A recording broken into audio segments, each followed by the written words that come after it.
everyone and welcome to Nurses Lecture Room YouTube channel. My name is Mercy Mary, popularly known as a nurse with the difference, and I make learning easy and accessible for students. Today we're going to be talking about erythropoiesis. What is erythropoiesis? What are the various factors and materials needed for erythropoiesis to take place? What are the steps involved in erythropoiesis? So by the end of this class, you should be able to answer these questions. But before we go, kindly click on the subscribe button and turn on the notification button so you don't miss out. Let's go there. So what is erythropoiesis? Erythropoiesis simply means the formation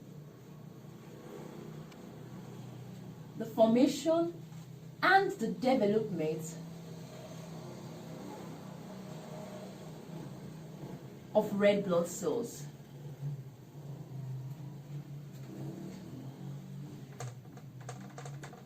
Erythropoiesis is the formation and development of red blood cells. Erythropoiesis is actually derived from the word erythrocyte, and we all know erythrocyte is the red blood cells. So formation of the red blood cells, development of the red blood cells is known as erythropoiesis. But there are a lot of materials, a lot of ingredients needed for erythropoiesis to take place. So I'll be dropping it on the board right away. So the various materials, factors, or the ingredients needed for erythropoiesis to take place are as follows.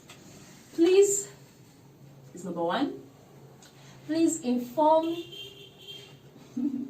vitamin B and vitamin C consigning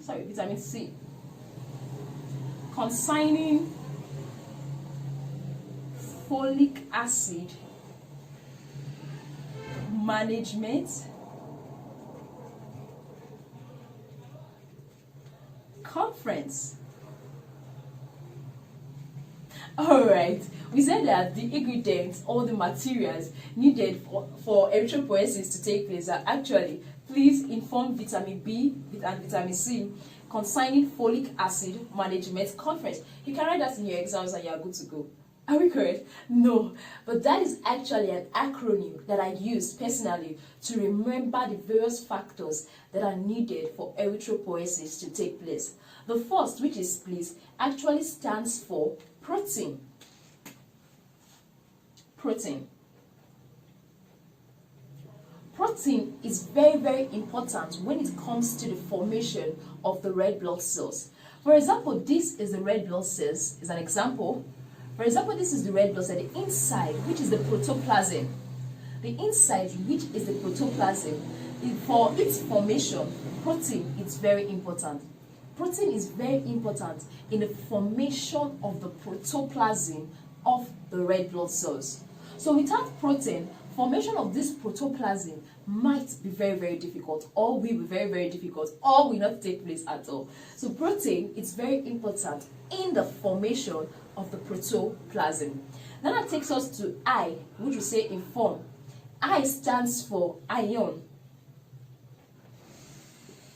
Ion is very, very important in the formation of the hemoglobin. Ion is important in the formation of hemoglobin. And we know hemoglobin is a very, very important pigment in the red blood cells. So without ion, hemoglobin will not be formed.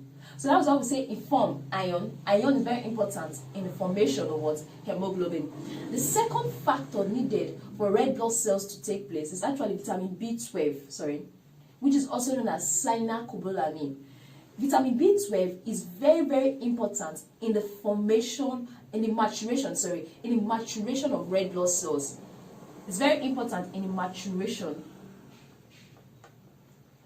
Vitamin B12 is very, very important in the maturation of red blood cells. While the other one is vitamin C. Vitamin C is very, very important for the absorption of iron from the intestine. So what vitamin C does is to help absorb iron from the large intestine, to help absorb iron from the various intestines. So vitamin C is important for the absorption of iron from the intestine. Absorption. of iron from the intestine. Why this consignee actually stands for copper. Copper is very, very important for the release of iron from the liver.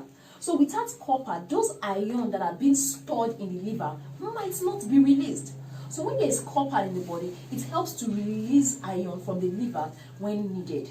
So that's the function of copper. Then the other one is folic acid. We all know the importance of folic acid. Folic acid is very, very important when it comes to the formation of what? Iron. Folic acid is needed for the formation of iron, and iron is very important for the formation of what? Hemoglobin. So folic acid is important for the formation of what? Iron. Then the other one is the management, which is manganese. Hope I'm correct? Manganese. Manganese is very, very important for the absorption of protein and fats in our body. So the function of manganese is to help in the absorption of protein and fats in the body. And we all know that protein is very important in the development of the protoplasm of the cells. Then the last one, which is conference, actually stands for cobalt. Cobalt is a molecule of vitamin B12. Okay, now, so to easily remember the factors necessary for erythropoiesis to take place, we take note of these things here. This is what I personally use. Please inform vitamins B and C concerning folic acid management conference. P is protein, I, iron, vitamin B12 is maturation, B12, vitamin C is for absorption, concerning, which stands for copper, helps to remove, helps to release stored iron from the liver. Then folic acid is iron, and we all know iron is very, very important in the formation of what? The hemoglobin. Then the other one is management, which is manganese, and manganese is very, very important for the absorption of protein and fats. Then the last one is conference, which is cobalt.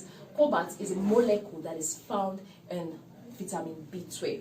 We're going to be talking about the stages involved in the formation of the red blood cells. We've discussed the ingredients needed already. Now we're going to be talking about the stages involved in the red blood cells. The fact is, being it the red blood cells, the white blood cells, the platelets, they all developed from one source, which is the pluripotent stem cells.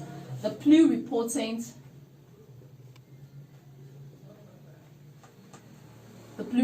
stem cells. Your white blood cells, your red blood cells, your platelets, they all develop from these pluripotent stem cells. And it is also known as your hematocytoblast. Hematocytoblast is another name for this pluripotent stem cells. If it is going to form red blood cells, from these pluripotent stem cells, it will go to your pro-erythroblasts. It's going to what? Your pro-erythroblast. From your pro-erythroblast, it develops to your early erythroblast. From the early erythroblast, it develops to late erythroblast. Just take note of the first three stages. The three are what? Erythroblast. Just that we have the pro, the early, and the late erythroblast. From the late erythroblast, it develops into your early nomoblast. From your early nomoblast, it goes to the next stage, which is your intermediate lomoblast.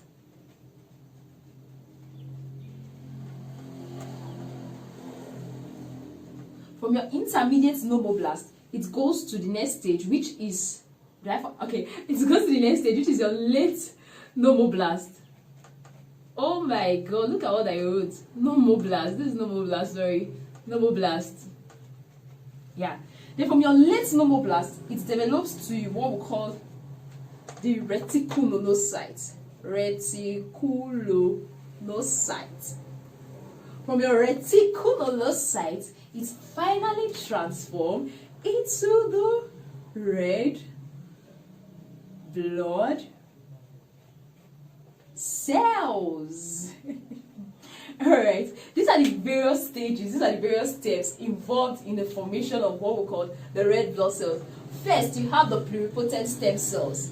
As I earlier said, all cells develop from these pluripotent stem cells, which is also called hematocytoblasts. From your pluripotent stem cells, it goes to your what? Your pro-erythroblast.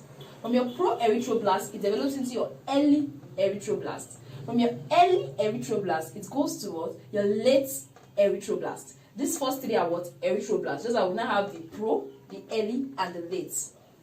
From the late erythroblast, it goes to where? Early. Oh, look at my early. You didn't correct me. It goes to early nomoblast. From your early nomoblast, it goes to intermediate nomoblast. From intermediate nomoblast, it gets to your late nomoblast. The first three stages, take note to remember easily, they are what? Erythroblast. These other three stages are what? They are nomoblast. This is what is changing. Pro, early, late. Early, intermediate, late.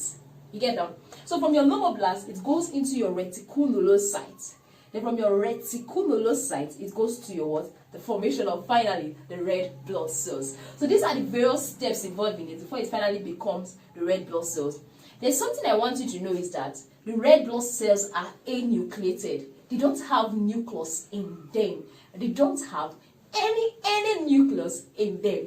But at the very beginning, they are nucleus. From this side, the pluripotent pro-erythroblast, they are nucleus.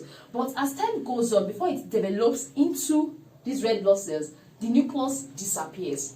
The nucleus will be reducing in size. The nucleus will just be reducing in size. It will be reducing in size. Then it will disappear finally. You get? So that's why the red blood cell, we say it's anucleated. It doesn't have any nucleus in them. But at the very beginning, that's the formation of this red blood cell. They have nucleus, but the nucleus will be diminishing in size. It will be diminishing in size. You get that? So that's what happens to the nucleus before it finally disappears. But the hemoglobin in this constituent will be increasing. As it develops, the hemoglobin will be increasing until the hemoglobin becomes the normal hemoglobin. I hope you understand. So these are the various stages involved in the formation of the red blood cells. There's something I want us to know is that cyanosis, most of us have heard of this term cyanosis. Cyanosis is simply the diminished oxygen in the blood. When there's little oxygen in the blood, you see some people, they'll start having bluish discoloration. The hands will be blue. For example, babies, when they give birth to baby, there's not enough oxygen. The babies will say, the baby is blue. That's cyanosis. Cyanosis is taking place, bluish discoloration, as a result of a lack of oxygen in the tissues. Do we get that? That's cyanosis. Then when somebody is having plenty red blood cells in the body, like plenty red blood cells in the body, it is known as polycythemia. Polycythemia is more than enough red blood cells in the body. I sincerely and joyfully hope this video, I'm used to audio. I sincerely and joyfully hope that this video help you understand the stages involved in erythropoiesis.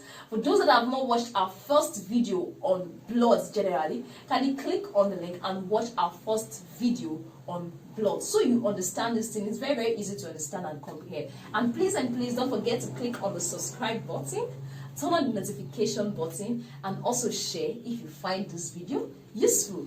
Ask your questions on the comment section. I will be there to answer it joyfully.